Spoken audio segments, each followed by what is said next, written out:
Shalom buat kita semua. Baiklah, di sini kami akan membaca hasil diskusi kami dari kelompok 7. Perkenalkan, nama saya Arsdayanti Borumanalu, NPM 18110035, dan teman satu kelompok saya yaitu Marsaulina Samosir 18110040. Baiklah, di sini saya akan menjelaskan tentang manajemen sumber daya manusia. Yang pertama, saya akan membahas latar belakang. Latar belakang sumber daya adalah segala sesuatu merupakan aset perusahaan untuk mempunyai tujuan. Sumber daya yang dimiliki perusahaan dapat dikategorikan atas 4 tipe daya seperti finansial, finamusik, kemampuan teknologi. Sumber daya finansial merupakan salah satu unsur penting dalam rangka membentuk perusahaan dengan saham yang merupakan modal utama dalam membangun semua perusahaan dan mengembangkan serta melanjutkan perusahaan tersebut. Rumusan masalahnya, yang pertama, kita harus mengetahui pengertian manajemen sumber daya alam. Yang kedua, kita juga harus mengetahui pendekatan manajemen sumber daya manusia.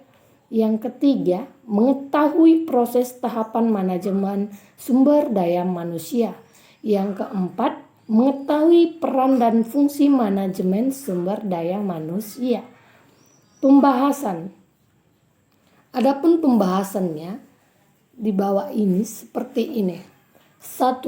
Menurut Melayu SP Hasibuan, MSDM adalah ilmu yang mengatur tentang hubungan peranan tenaga kerja agar efektif dan sistem membentuk terwujudnya tujuan dalam suatu perusahaan tersebut. Yang kedua, menurut Mutiara S. Panggabean, MSDM adalah proses terdirinya perencanaan perorganisasian, pemimpin dan pengadilan kegiatan-kegiatan berkaitan dengan analisis pekerjaan. Evaluasi pekerjaan ini mengembangkan kompetensi promosi dan pemutusan hubungan kerja guna mencapai tujuan yang telah ditetapkan. Baru di sini saya akan membahas tentang pendekatan manajemen sumber daya manusia.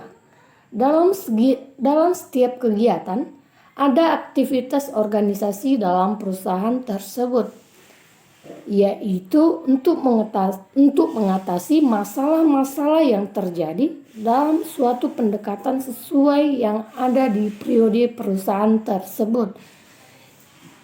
Pendekatan terbagi atas 3 bagian, yaitu pendekatan mekanis atau klasik, kedua, pendekatan paternalisme atau paternalistik, yang ketiga, pendekatan sistem sosial atau human relation. Pendekatan mekanis yaitu penggunaan mesin-mesin dan alat-alat elektronik membawa kemajuan yang sangat pesat dalam efisien bekerja. Yang kedua, pendekatan paternalisme atau paternalistik. Pendekatan ini berkembang pemikiran pada para pekerja yang semakin maju dan para pekerja, manajemen dan pemimpin perusahaan mengembangkan dalam kebaikan untuk para prakerja. Baiklah, sekian penjelasan saya dan akan dilanjutkan oleh teman satu kelompok saya yaitu Saudara Marsaulina Samosir. Saya akan melanjutkan mengenai pemaparan materi kami. Selanjutnya ada proses tahapan manajemen sumber daya manusia yang terbagi atas 3 bagian. Yang pertama, pengadaan, yang kedua, pemeliharaan, yang ketiga, pengembangan. Berikutnya ada peran dan fungsi manajemen sumber daya manajemen. Yang pertama, perencanaan, yang kedua seleksi. Berikutnya ada pelatihan, pengembangan, dan penilaian prestasi. Yang pertama, pengembangan dan evaluasi karyawan. Yang kedua, memberikan kompensasi dan proteksi pada pegawai. Promosi, pemindahan, dan pemisahan. 1. Promosi adalah sebuah jenis transfer yang meliputi penugasan kembali seorang pegawai pada suatu posisi yang kemungkinan besar diberikan pembayaran yang lebih tinggi dan tanggung jawab, hak dan kesempatan yang lebih besar. Yang kedua, pemisahan. Ini juga disebut sebagai pemberhentian, bahkan sering disebut dou si jin, adalah perpindahan sementara atau tidak definitif seorang pegawai dari daftar gaji. Yang ketiga, terminasi adalah tindakan manajemen berupa pemisahan pegawai dari sebuah organisasi karena melanggar aturan organisasi atau karena tidak menunjukkan kinerja yang cukup. Yang keempat, pemberhentian sukarela adalah sebuah pegawai sebuah organisasi yang sebagai organisasi lainnya.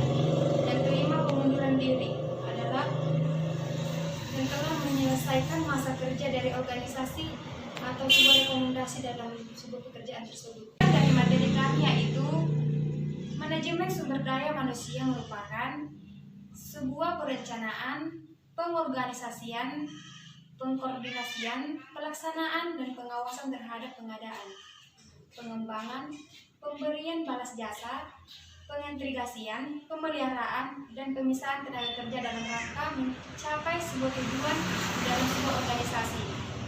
Saat ini juga peningkatan kualitas sumber daya manusia sudah cukup tinggi di berbagai kalangan, karena meskipun satu negara tidak mempunyai keunggulan komparatif yang baik, namun mempunyai keunggulan kompetitif, maka negara tersebut bisa lebih bersaing dengan negara lainnya.